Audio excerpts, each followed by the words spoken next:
আসন্ন 2026 বিধানসভা নির্বাচন অনুষ্ঠিত হতে আরও কয়েকটা মাস বাকি রয়েছে। যদি এই মুহূর্তে ভোট হয় তাহলে পুরুলিয়া জেলার 9টি আসনের মধ্যে কোন দল কত সংখ্যক আসন জিততে পারে তার একটি সম্ভাব্য সমীক্ষা আপনাদের সামনে তুলে ধরব। আর হ্যাঁ, পশ্চিমবঙ্গের মধ্যে তৃণমূল যদি সবচাইতে খারাপ ফলাফল করে সেটা এই জেলা থেকেই করবে। তো চলুন সমীক্ষাটি শুরু করা যাক। প্রথম আসনটি হলো বান্দোয়ান। বর্তমানে এখানে টিএমসির বিধায়ক রয়েছে। এখানকার বিধায়ক হলেন রাজীব লোচন সোরেন। তিনি কিন্তু এইবার এখান থেকে হারতে চলেছেন। তার প্রধান কারণ, এই বিধানসভা এলাকার কিছু গ্রাম পঞ্চায়েত যথা চিরডিহ, কুমড়া, গরুর, এই 3টি গ্রাম পঞ্চায়েতে 2023 সালের পঞ্চায়েত নির্বাচনে তৃণমূল মুখ থুবড়ে পড়েছে।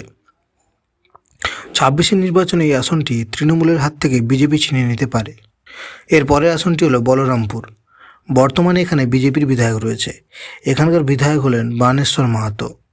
এখানকার খুবই জনপ্রিয় একজন ব্যক্তি। তাকে সর্বদা বিপদে আপদে মানুষের পাশে থাকতে দেখা যায়।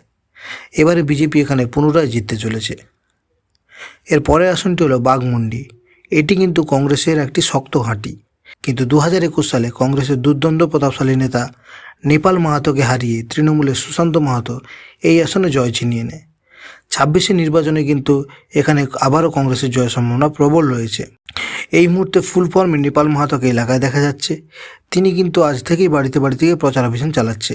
পরবর্তী আসনটি হলো জয়পুর। বর্তমানে এখানে বিজেপির বিধায়ক রয়েছে। এখানকার বিধায়ক হলেন নরহরি মাহাতো। তিনি কিন্তু আবারও পুনরায় নির্বাচিত হতে চলেছেন। এর পরের আসনটি হলো পুরুলিয়া। বর্তমানে এখানে বিজেপির বিধায়ক রয়েছে। এখানকার বিধায়ক হলেন সুদীপ কুমার মুখার্জি। চোখ বন্ধ করে তিনি আবারও জিততে চলেছে। ইনি কিন্তু একটা সময় কংগ্রেসের পোড় খাওয়া নেতা ছিলেন।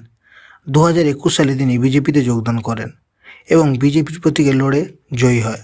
এর পরের আসনটি হলো মানবাজার। বর্তমানে এখানে টিএমসির বিধায়িকা রয়েছেন। এখানকার বিধায়িকা হলেন সন্ধ্যা রানী টুডু। তিনি কিন্তু আবার পুনরায় নির্বাচিত হতে চলেছেন। এর পরের আসনটি হলো কাশীপুর। বর্তমানে এখানে বিজেপির বিধায়ক রয়েছে। এখানকার বিধায়ক হলেন কমলাকান্ত হাঁসদা। নিঃসন্দেহে তিনি পুনরায় নির্বাচিত হতে চলেছেন। পরবর্তী আসনটি হলো পাড়া। বর্তমানে এখানে বিজেপির বিধায়ক রয়েছে। এখানকার বিধায়ক হলেন নাদিয়ার চাঁদ বাউরি।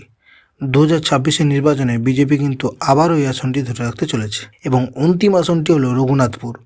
বর্তমানে এখানে বিজেপির বিধায়ক রয়েছে। এখানকার বিধায়ক হলেন বিবেকানন্দ বাউরি। 2026 নির্বাচনে বিজেপি কিন্তু আবারও এই আসনটি ধরে রাখতে চলেছে। আসন্ন বিধানসভা নির্বাচনে পুরুলিয়া জেলার সর্বমোট 9টি আসনের মধ্যে 7টি জিততে পারে বিজেপি, 1টি জিততে পারে তৃণমূল এবং বাম কংগ্রেস জোট জিততে পারে 1টি আসনে। আমাদের এই সমীক্ষাটি যদি আপনাদের ভালো লেগে থাকে তাহলে আমজনতা চ্যানেলটির পাশে থাকবেন।